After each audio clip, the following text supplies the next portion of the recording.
Hi, how's everyone doing?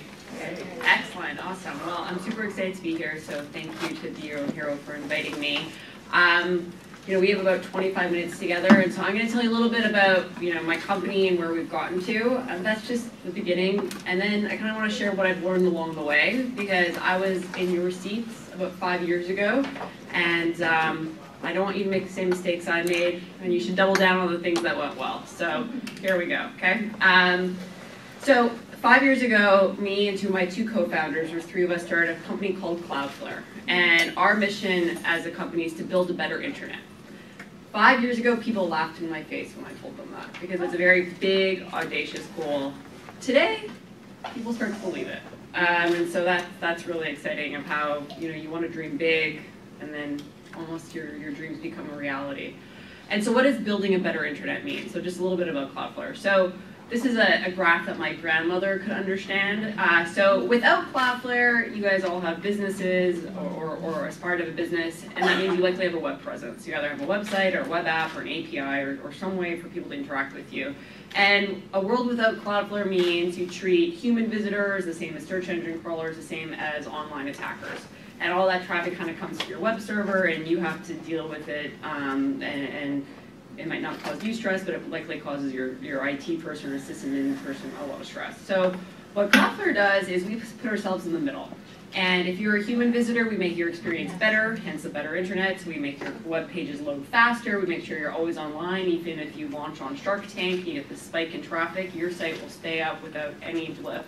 If you're a cyber attacker coming to your site, we defend your site. We act like a shield in front of your web property. Or if you're a search engine crawler, we make sure you have the best SEO there is online. And so that's what Cloudflare's doing. So how do we do this? Our value proposition is really simple. It takes 5 minutes to sign up. We double your site's or web app's performance. We protect you from a range of online attackers, and it's ridiculously easy. And that's going to be really important as I go through what I learned. So that's our value proposition. It's pretty compelling. So other customers think so too. So since we launched 5 years ago, we've had over 2 million web properties sign up. So that's a lot of people. We've built out a global network. So we don't build on I'm at the foundation. We're a web infrastructure company with a nice face. And so, we don't build on top of Amazon's properties. We actually build our own. And so we have 24 points of presence around the world and adding lots of more dots on the map. And so we do this all in-house. And so our team is constantly shipping servers all over the place. And so we have this big global presence.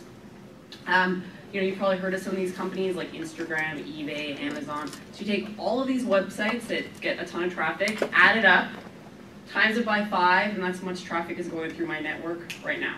And so we work at real huge scale.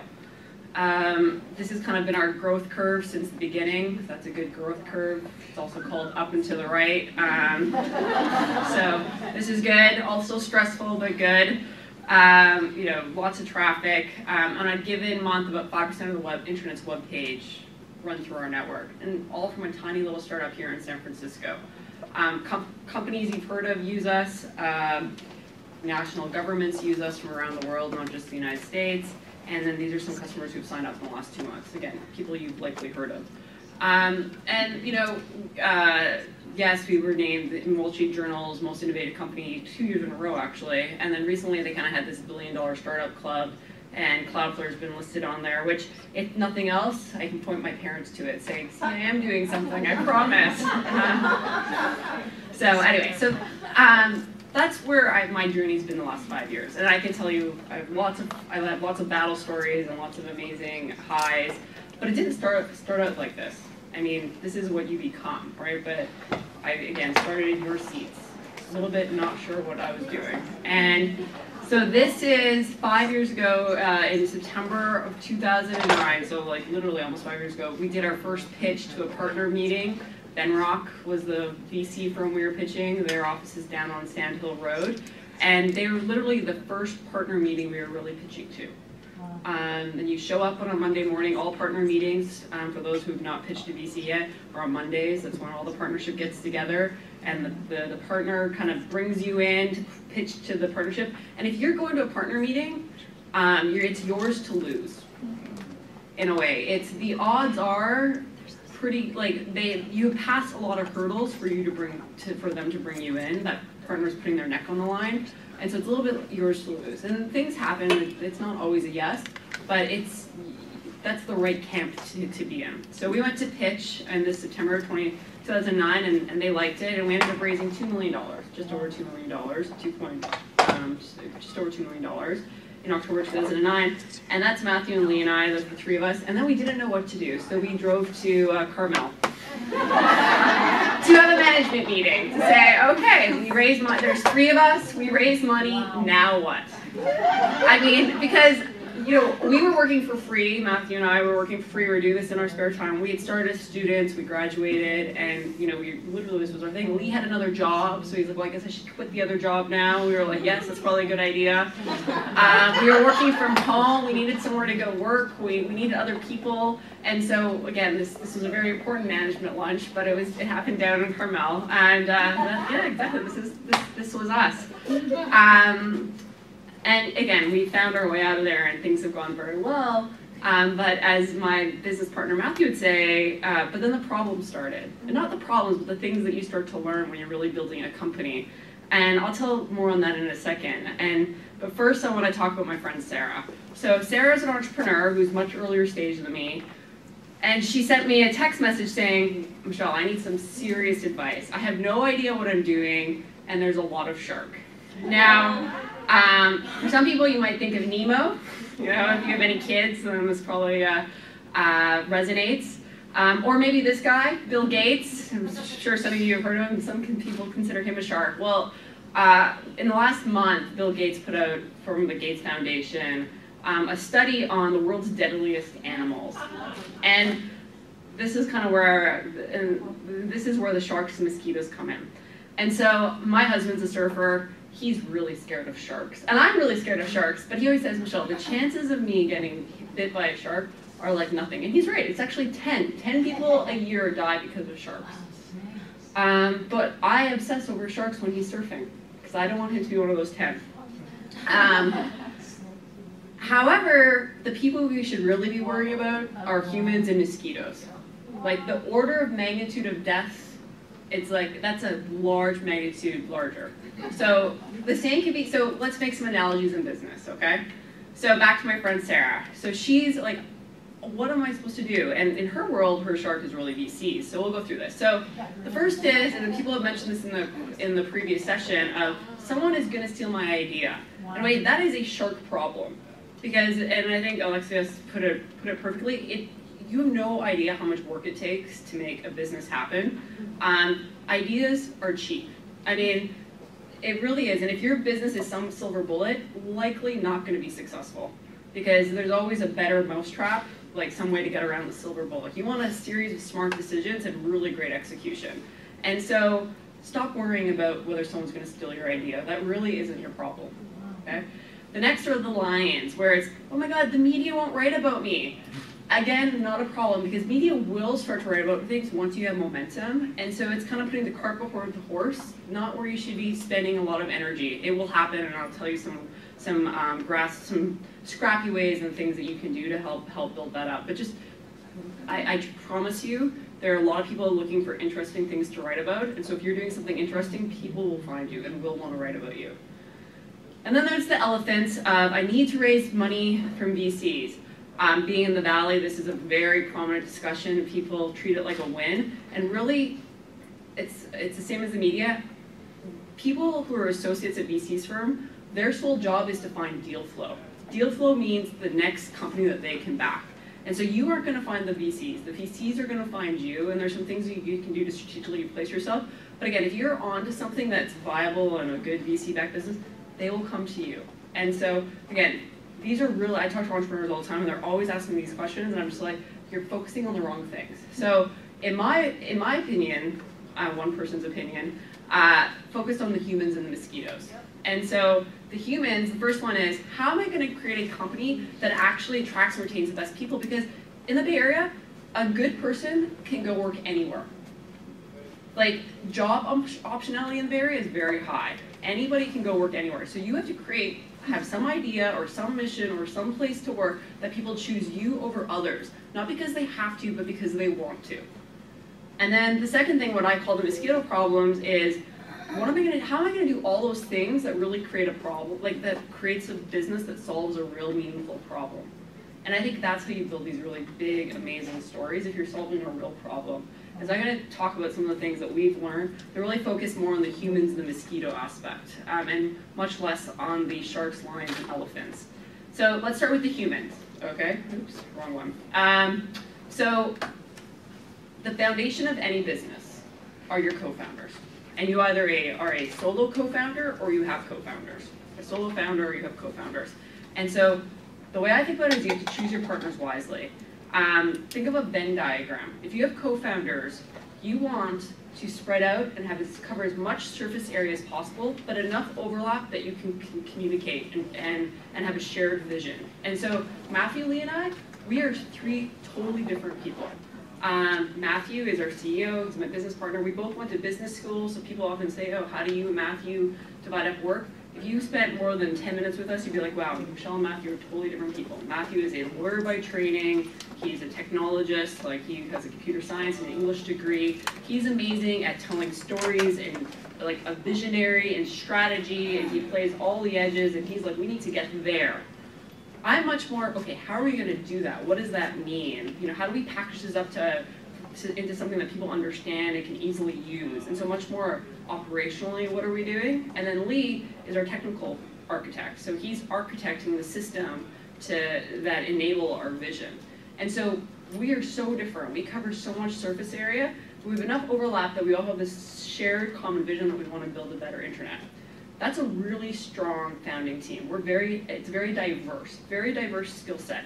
So that means is we don't have to hire people. We don't have to go out to look for people to do things, because internally, when it was just the three of us, we could get a lot done. And at first you have no resources, and you're stressed about money and time and all these sorts of things, and we could just do it.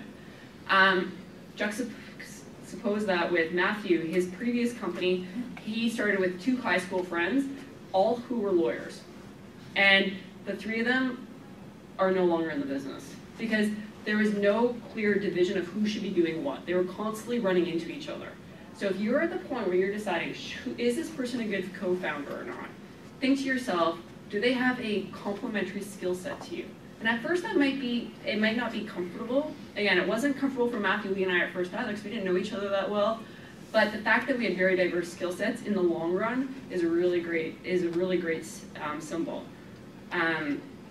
And so this idea of choosing partners wisely, I would say not only applies to co-founders, but also to life partners. You know, I'm in a relationship, so definitely possible, but you know, my husband has been, who at first was my boyfriend, then fiance, and now husband, has been our biggest champion. You know, he roots for our success, and unfortunately, I've seen lots of friends who that isn't necessarily the case.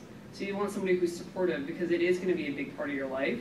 And so, so again, coming back to this human aspect, starts with a really strong founding team. The right co-founders, incredibly powerful. The wrong co-founders, incredibly stressful. And you have to end up finding ways to part ways in the future, and that's sad. So again, on the execution front, so you have this great founding team, and then the most important thing in a startup is execution. This is getting things done. Because again, people come up with ideas all the time, but what you do with that idea is what makes you special. And so a way to crystallize this is the average product cycle at a big company is 14 months. And I don't care what your idea is, it's for sure there's somebody else out there is doing something similar. And so you have to move faster than the incumbents. So you need to move things faster than a big company that takes about on average 14 months.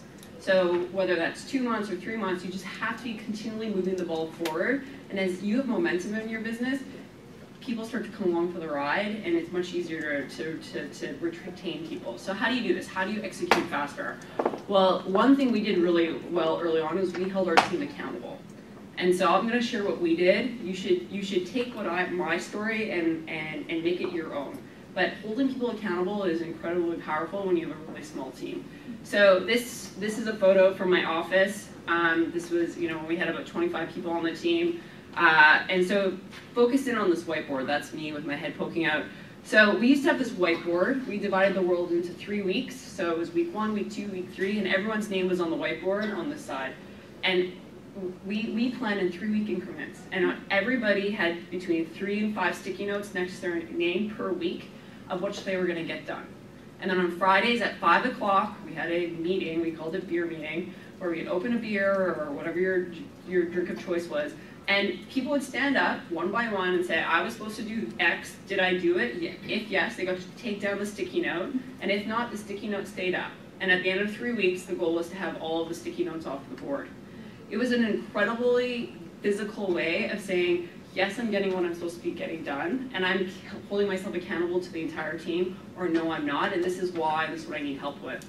And so this worked really, really well for us. Now, I'm not saying go out there and adopt my sticky note methodology to your business, but what I'm saying is you need to find something that works for you for accountability. And I've had people saying, oh, engineers can't commit to timelines. That is rubbish. There is a start, middle, end to every single thing that you need to do. And so if someone's telling you that, they're probably the wrong person for your team. Or you might need to help break down the task. But there is a start, middle, end to lots of different things to make a business successful. And if you need a good founding team, if you need execution, you need to hold your team members accountable to hit that execution.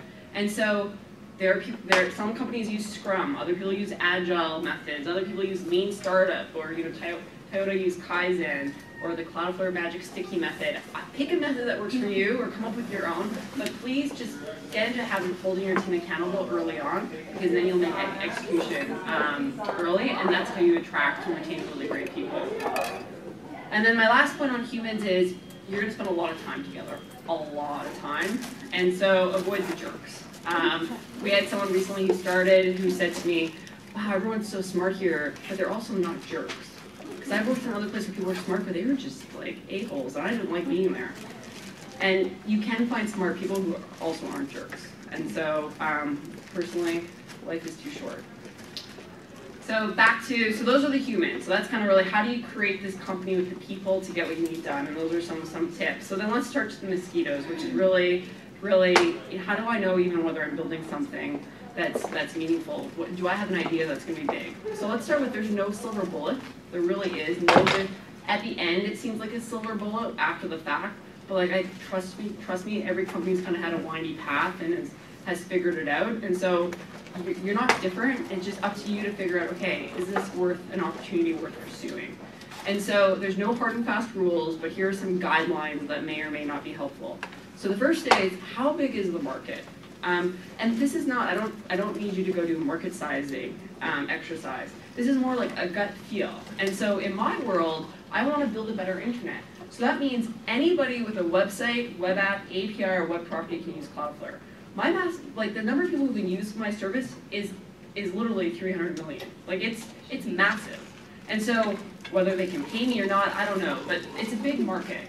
And so really early on, I was just like, if Cloudflare works, we're going to be a big company. It was either going to be, we were going to be a big company or not exist as a company, and it was my job as a leader on the team to figure out which one it was. And so ask yourself, in the old world, if you're doing something consumer focused, in the old world, it was a big deal to get to 1 million users. Now the bar has been up to more like 10 million users. Because in the world of consumer, there's kind of a lot of hits and then hot and then not. So again, the goal is, can you impact 100 million people? Now, whether you actually get to 100 million, I don't know, but these are the sorts of questions you should be thinking about yourself, because you're going to be dedicating a lot of time to your idea, and it's like, I want to do something that really impacts a lot of people, or maybe you don't, and that's okay. But these are this helps to know whether you're onto something. And so again, so this is, how big is the market, and these are some questions that you can reflect on. The next is ease of use. So Cloudflare, I mean, I gave you we are a globally distributed network. We run a reverse proxy, and that's provisioned through DNS. I mean, most people don't know what any of those words mean. But our ease of use has been our killer feature. It takes 4 minutes and 48 seconds to sign up for Cloudflare. We time it on a regular basis. Most people have no idea what they're doing when they sign up for Cloudflare, but we just make it work. Our competitor, on average, it takes closer to 4 weeks to sign up. 4 weeks versus less than 5 minutes. And so for us, ease of use is one of our killer features. And if we can do it with DNS and what we did, I know you can do it in your business. And so it's just a matter, sometimes when you think outside the box and you come in with a different view, you come up with a different solution than what people who've been in the industry for a long time consider easy. And all of a sudden it's like, oh, you enable this whole new marketplace. And so in your own businesses, if you're like, okay, I have the idea, really spend a lot of time thinking, how do you lower the friction to getting onto your service or signing up for your product? And the easier you make it, the more beautiful it is. And I think other companies who've done a really good job are like Mint. You guys do the personal finance site early on, where they hooked into all your bank accounts. You don't even mind giving Mint your bank account information. I mean, that sounds crazy, but they made it so simple and delivered so much value to you that millions of people do it. And so these are the sorts of things that you want to be inspired by in your own businesses. So I talked about this earlier. So you have this idea, you're getting progress. So what I say is have a voice. And this is one of these things, how do you get people to know about you early on? So there's a lot of great organizations, whether it's, Alexis was talking about Women 2.0, Y Combinator has Hacker News, there's Reddit, there's Twitter, there's LinkedIn and Google all have these blogging platforms. Use it to your advantage. This stuff is all free. They are all looking for high quality content. If you are starting a business, I bet you have something interesting to say, either about the industry, about some subject matter, or some technology that you're using to build. And even when you make a mistake, write about the mistakes you made, because other companies want to learn from your mistakes so they don't make the same mistakes. And so as an early stage company, you could be super scrappy getting people to, you write the content that other web properties will publish it, because they're all looking for content to publish. It's really hard to find good content. And don't think, like, the more obscure the topic when it comes to our business, the more people read it. And I mean by obscure, we have a security engineer on our team. I mean, he's a very deep crypto guy. He wrote a blog post on ECC, elliptical curves. This is a very obscure technology when it comes to SSL.